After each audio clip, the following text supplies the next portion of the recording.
안녕하세요. 비용과 채무로 건강을 이야기하는 한의사 박경숙입니다.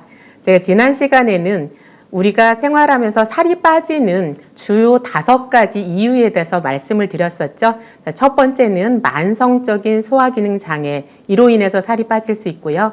두 번째는 수술 후유증, 그러니까 수술하고 나서 갑자기 입맛이 없어지면서 기운이 없어지고 이렇게 살이 빠지는 경우가 있었어요.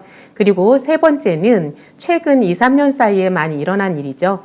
코로나 후유증으로 갑자기 또 식사를 못하고 소화가 안 되면서 이렇게 살이 빠지는 그런 경우가 있었습니다. 자, 그리고 네 번째는 만성 염증 질환을 극복하기 위해서, 그리고 5번째 내당능 장애, 이 만성 염증 질환과 내당능 장애를 극복하기 위한 그 식이요법을 철저하게 시행함에 있어서 그 식이요법이 적절하지 않아서 살이 빠지는 경우가 많더라. 자, 이렇게 제가 5가지로 정리해 드렸어요. 그리고 살이 빠지는 이유와 함께 이제 살찌우는 것을 공식처럼 도식화해서 살펴보자 해서 살찌우는 공식 2가지를 살펴보았는데요. 오늘은 그 살찌우는 공식 나머지를 말씀드리도록 하겠습니다.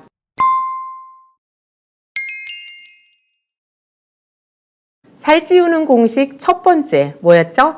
소화 기능을 개선하자. 이 소화 기능을 개선해야 내가 뭔가를 먹을 수 있어야 그 다음 흡수를 하고 살이 찌우든지 근육량이 늘어나든지 체지방을 늘리든지 이런 일들이 가능하죠. 그래서 소화 기능을 개선하는 게 중요한데 이것은 식이요법만 가지고는 쉽지 않으니 전문가의 도움을 받아서라도 이렇게 개선에 힘을 쓰자, 이 말씀을 드렸고요. 자, 두 번째는 소화 기능이 어느 정도 개선이 됐다는 전제 조건 하에서 내가 먹은 총 열량이 소비하는 총 열량보다 더 높아야 한다. 그래서 아침, 점심, 저녁, 그리고 간식, 이런 3끼 내지는 4끼 식사를 어떻게 해야 할지 그 부분에 대해서 제가 구체적으로 설명을 드렸죠.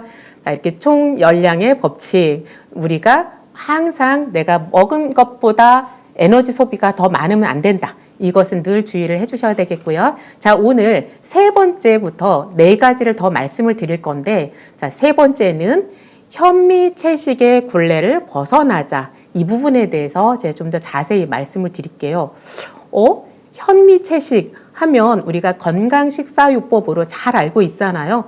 그런데 제가 현미채식의 굴레다, 이런 말을 했을 때는 왠지 좀 부정적인 느낌을 담은 그런 느낌이 드시죠?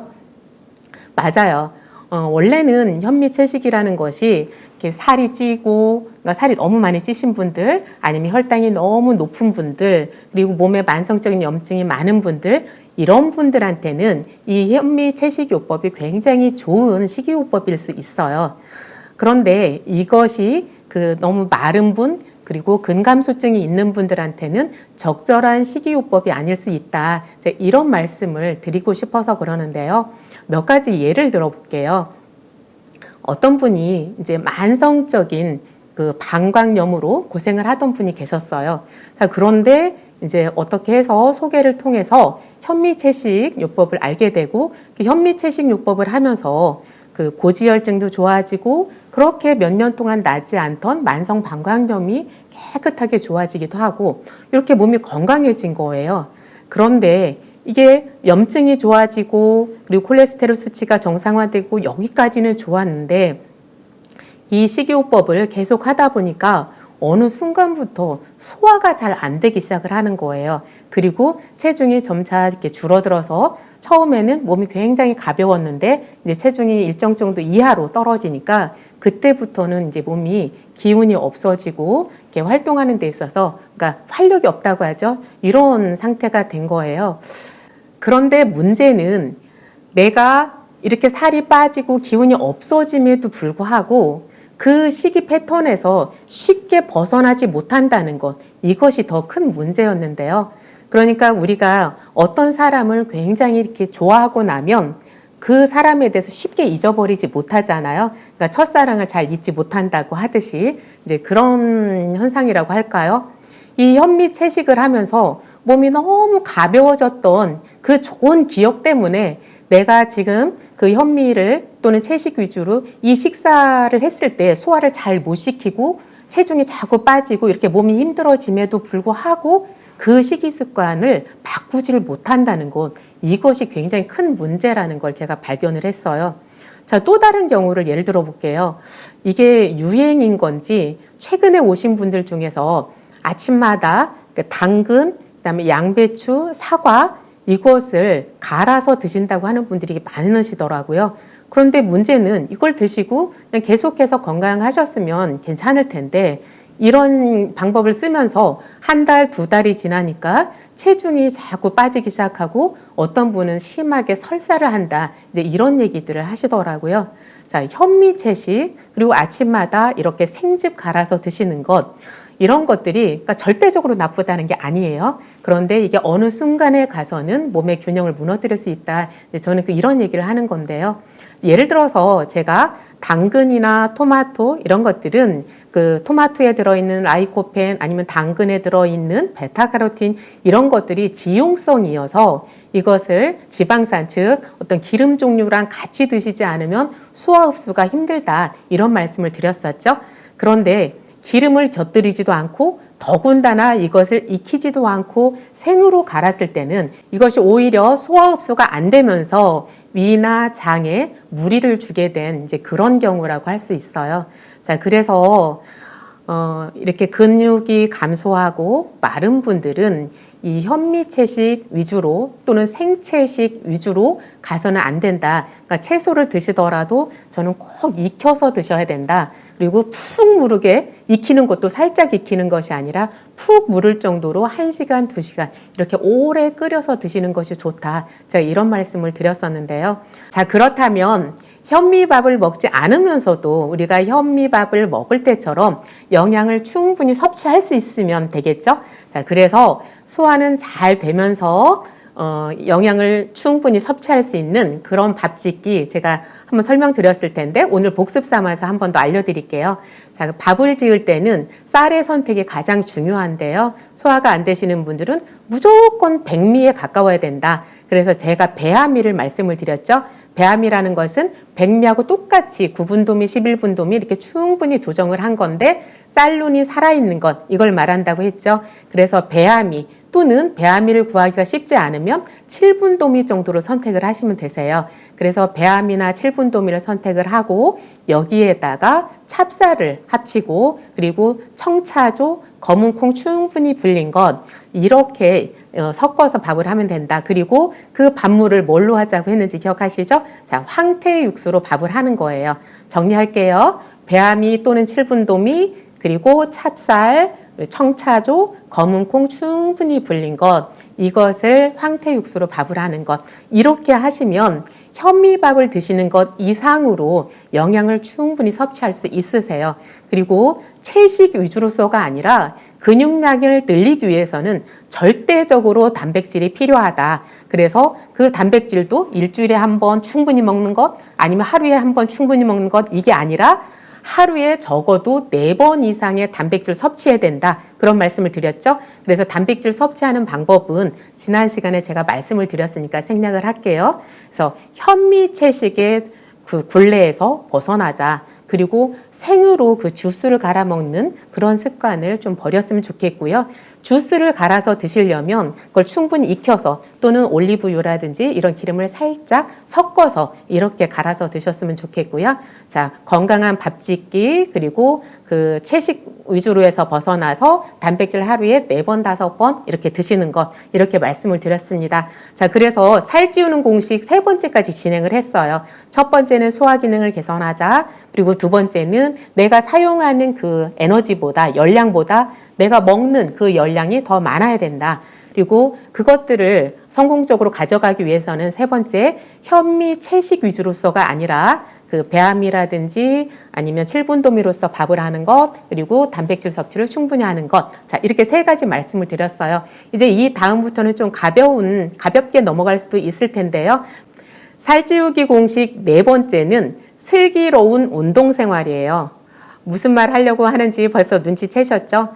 그래서 근육량을 늘리고 싶다고 막 무작정 운동을 많이 하시는 분들 계시는데 그럴 경우에는 오히려 체중이 줄거나 근육량이 줄어드는 것을 보실 거예요. 그래서 이렇게 우리가 걷기를 할 때에도 저는 많이 마르신 분들은 30분 이상 안 걸으셨으면 좋겠어요. 2, 30분 동안 밖에서 걷고 나머지는 아령이라든지 다른 그 근력 운동 위주로 하셨으면 좋겠다. 이런 측면에서 제가 슬기로운 운동생활 말씀을 드렸고요. 자, 그리고 5번째로는 편안한 마음가짐이 이제 이런 말씀을 드리는데요.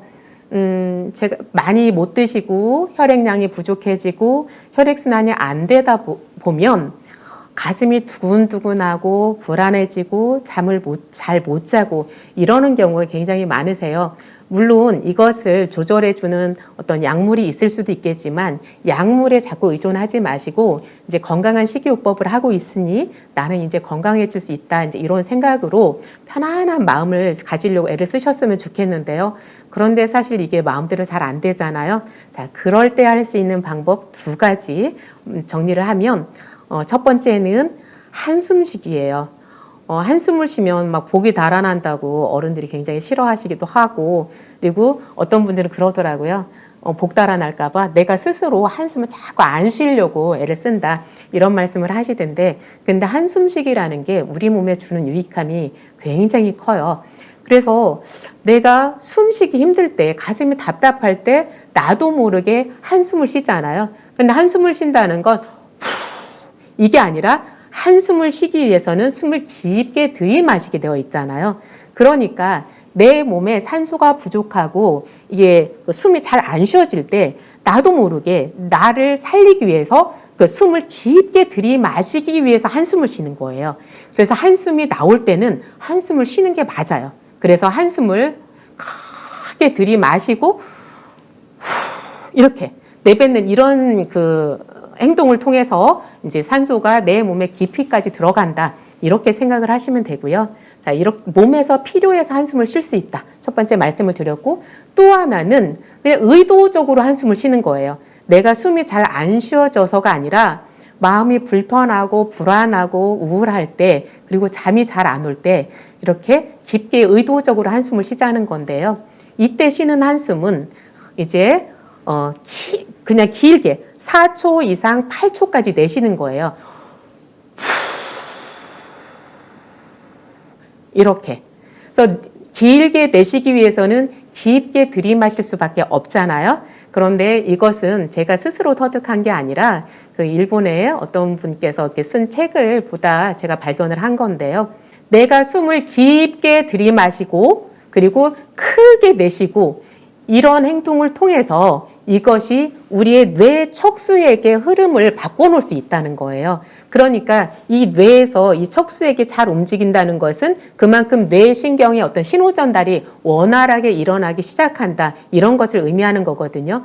그래서 제가 우울할 때, 불안할 때, 잠이 안 올 때 이런 그 한숨쉬기를 하라는 이유가 한숨쉬기를 통해서 이 뇌척수액의 흐름을 바꿔놓을 수 있고 그래서 신경신호 전달이 잘 이루어지지 않아서 그래서 잠을 잘 못 자고 이렇게 어떤 자율신경 조절이 안 되고 했던 부분들이 이제 조절되기 시작할 수 있다. 이런 말씀을 드리는 거예요.